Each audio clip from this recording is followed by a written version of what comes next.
The next column that we see is the switches. The first switch is the Shy Layer switch, which will render the layer invisible in the timeline, but not in the composition panel. Let's see how that works. I will make this first layer shy. As you can see, nothing happened. This is because there are some switches that need to be turned on, so to speak, at the layer level and also at the composition level. So you can see there's a similar switch here on top of the timeline. It's very similar to this one. Basically, those switches need to be turned on both places so that it works. When I click here, the layer disappears from the timeline, but not from the composition. I click again to toggle it back off, and there you go. Our layer comes back. The next icon that we see here is the Collapse Transformations and Continuously Rasterize icon. I am going to need a slightly different file to explain this. So I'm going to import an Illustrator file. I'm going to use the shortcut Command-I on the Mac or Control-I on Windows. From Chapter 1, I will choose the zlogo.ai and I'll click on Open. I'm going to drag this to the new composition icon so that it's by itself in the composition.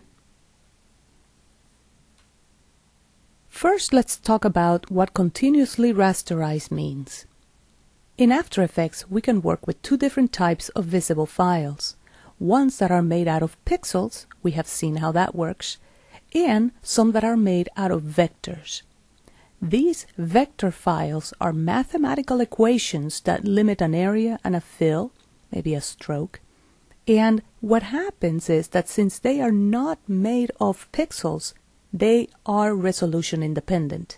In other words, I can make them as big as I want, and I will always keep very neat lines. None of them would look pixelated like you would if you enlarge, say, a picture, a JPEG, to about 1000%. You're going to start seeing pixelization of the image. Such things do not occur with vector files because they are made out of vectors and not pixels. Pixel images are also known as raster images. Now, theoretically speaking, if I were to make this logo much larger, and let's go ahead and try that. Press S for scale. I'm going to scrub these numbers until the logo is really large. I'm going to start seeing that these lines here are not as neat as they could be. The reason for that is because we are now at a scale of almost 1200%.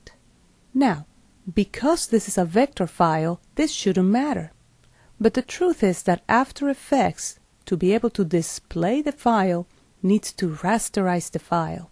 In other words, from a vector image, it turns it into a raster image, and when we resize it, what we're really doing is resizing the raster or pixel image, which is why when we enlarge it, we start getting picture degradation.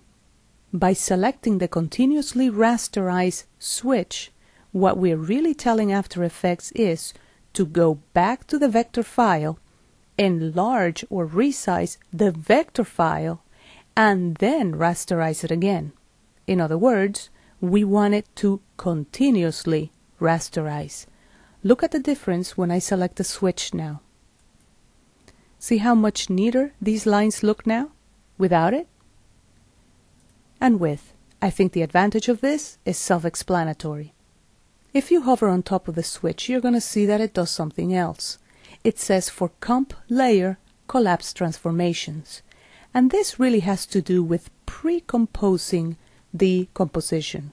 Pre-composing the composition, even though we're going to go over this concept a little bit later on in the series, but let me just explain a little bit. Pre-composing the composition is no more than nesting it. In other words, placing one composition inside of another. Let's see how that works. I will do it with this very same Z logo. I'm going to go ahead and right-click the word Scale, and I'll choose Reset. And there you go, it goes back to the original one. Now I'm going to animate this layer. We will go over animation a little bit later on in the series, so don't worry too much about it. You don't need to follow this along. This is just for you to sit back and watch. I'll press P for position and I'll keyframe it there. And I'll start my animation somewhere here. And I'll move to about here. And I'll just go around the frame about 8 times. There you go. Now, I am going to make my composition be as long as where my CTI is. In other words, I want for my composition to be 3 seconds and 6 frames. For this, I am going to shorten the work area. The work area is this gray bar that we see here. To shorten this, I will use the shortcut, which is the letter N. As you see, now the work area ends where the CTI is. To start the work area somewhere, I can either drag the ends of it, or I can place the CTI where I need it, and I can use the shortcut, which is the letter B. I will undo that. There you go. Now I am going to right-click this work area bar, and I'll choose Trim Comp to Work Area. And there you go. I will play this composition. It's just a space bar.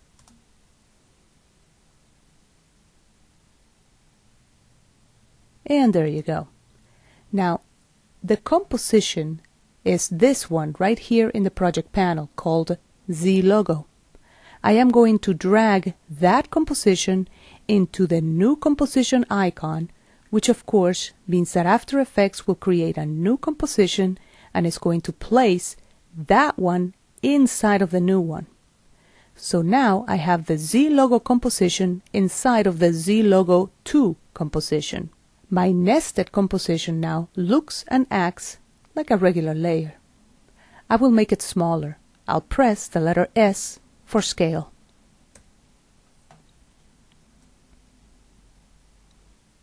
And I'll go ahead and scrub those numbers. And if I play this, After Effects remembers the edges of the original layer and is disappearing my Z logo. If I select the collapse transformations, After Effects will ignore the boundaries of the original nested composition, and it's just going to display all of the pixels of the Z logo.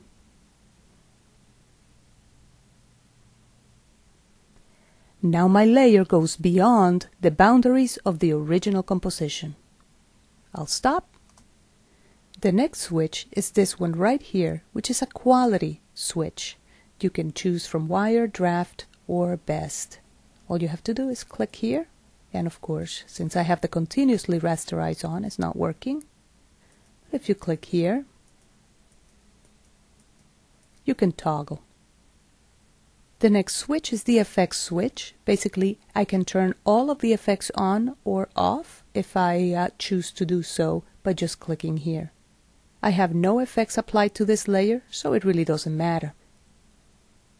The next one is frame blending. For this, I'm going to need a real video layer. So let me go back to my project panel. I'll go to the movies, and I'll choose maybe this quad movie. I'll drag it to the new comp icon, and there you go. Basically, frame blending refers to when we are playing around with the speed of a clip. In other words, making a clip play faster or slower. Let's slow down this clip. For that, I'm going to right-click and choose Columns, and now I'm going to choose the column called Duration. In here, I'm going to make this clip last a little bit longer, which means that it's going to play slower. I'm going to play it from about here.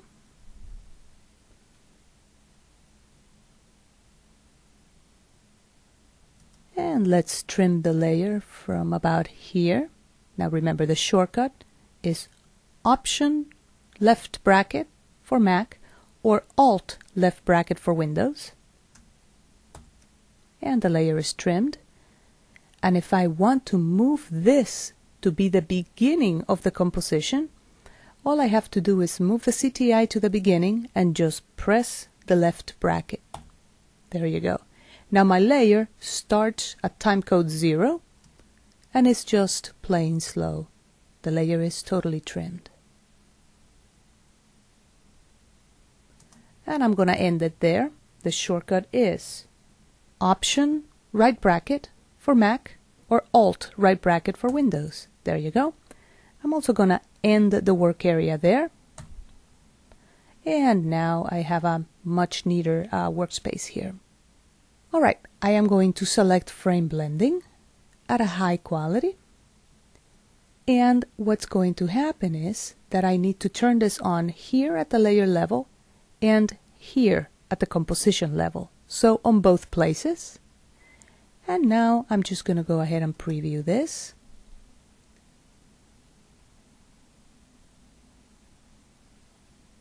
And by default, After Effects is going to give me frame blending. Now, the options that we have for the different types of frame blending exist on a menu item. Let's go under Layer, Frame Blending, and here are the three options that we have. We can turn it off, we can do Frame Mix, or we can have Pixel Motion. Frame Mix and Pixel Motion have been used for a couple of versions of After Effects. Pixel Motion creates new frames for you by interpolating the existing ones. In other words, After Effects knows where the pixels were and where they're going and how long it needs for them to go from one frame to the next. And what After Effects is doing is creating new frames for you based on the information that it has.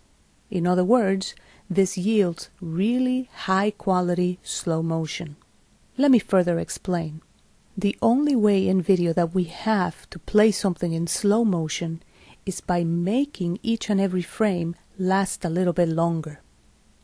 If they last too long, then what happens is that the video starts looking choppy because there's not enough information for smooth movement. Pixel Motion takes care of this problem by creating the new frames for you by interpolating the position of these pixels. It's literally creating new frames of video for you.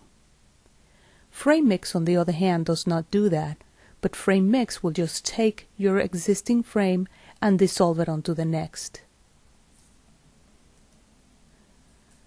I'll go ahead and deselect this and deselect it in here as well. The next icon that we have here is one for motion blur. And basically, motion blur is no more than when the speed of the shutter of a camera is slower than the motion that the camera is recording. So, let me give you this example with a new composition. I'm going to create a new composition by using the shortcut Command-N for the Mac, Control-N for Windows. I will use a DV preset, and I'll click OK.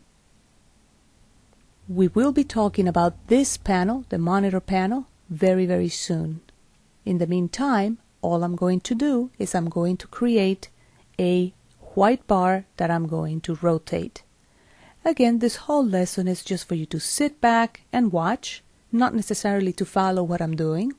So let me go ahead and create a bar here. I'll make it white.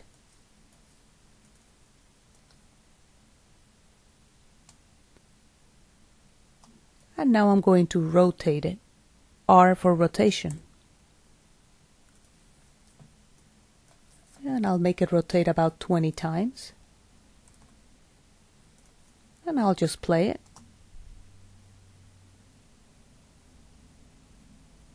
And there you go.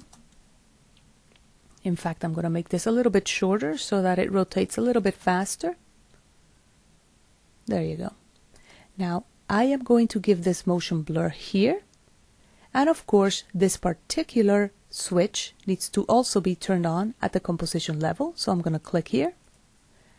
Look at the immediate difference that causes on the pixels. I'm going to zoom in so you see it a little bit better. Look at the blurriness here. This is with it off, on. Now I will show you the animation itself.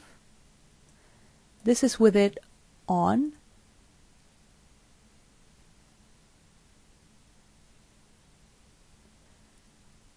And this is with it off. Big difference. I'm going to go ahead and stop. As you see, it's customary to turn this on when we need it because the quality of the motion is that much higher. It really imitates a real camera shutter speed. And in fact, if you go to the composition settings, composition settings, or Command K for the Mac, Control K for Windows, on the Advanced tab, you're going to see that you can change some of the settings of the camera that will totally affect motion blur. I'll click OK. The next switch that we have here is a switch that makes a layer an adjustment layer. An adjustment layer is a layer whose effects affect everybody under it. So for that, I'm going to go ahead and create a new composition. I'll have a couple of videos here.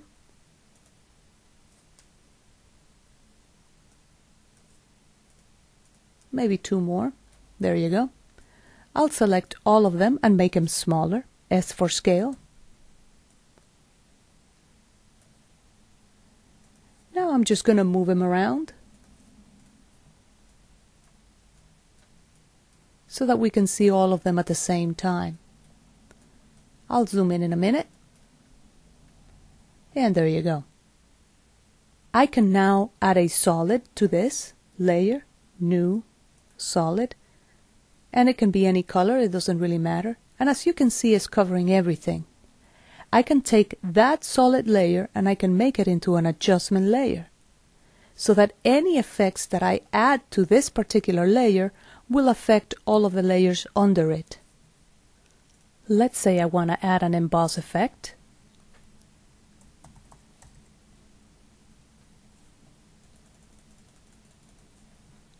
I'll just drag it to the layer, and there you go. You can see it's affecting all of them at the same time.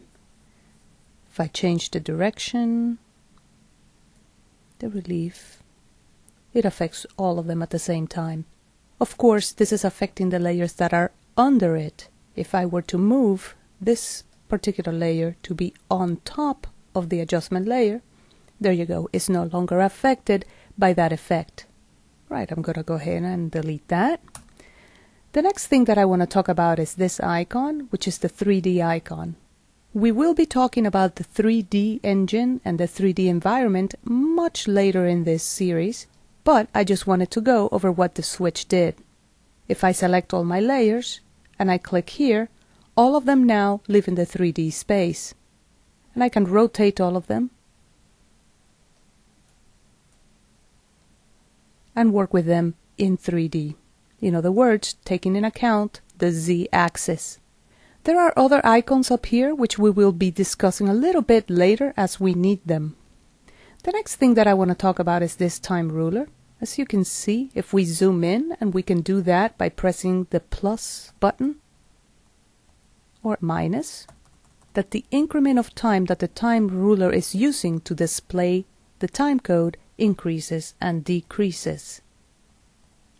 We can watch frames, seconds, and seconds and frames. There's also this navigation bar up here, which you can use to navigate to other parts of the timeline without moving the CTI. And I'll zoom out. And of course, there is the work area, and we already saw that. There are also other columns that we have not discussed. We will discuss those as we need them as we go through the different lessons.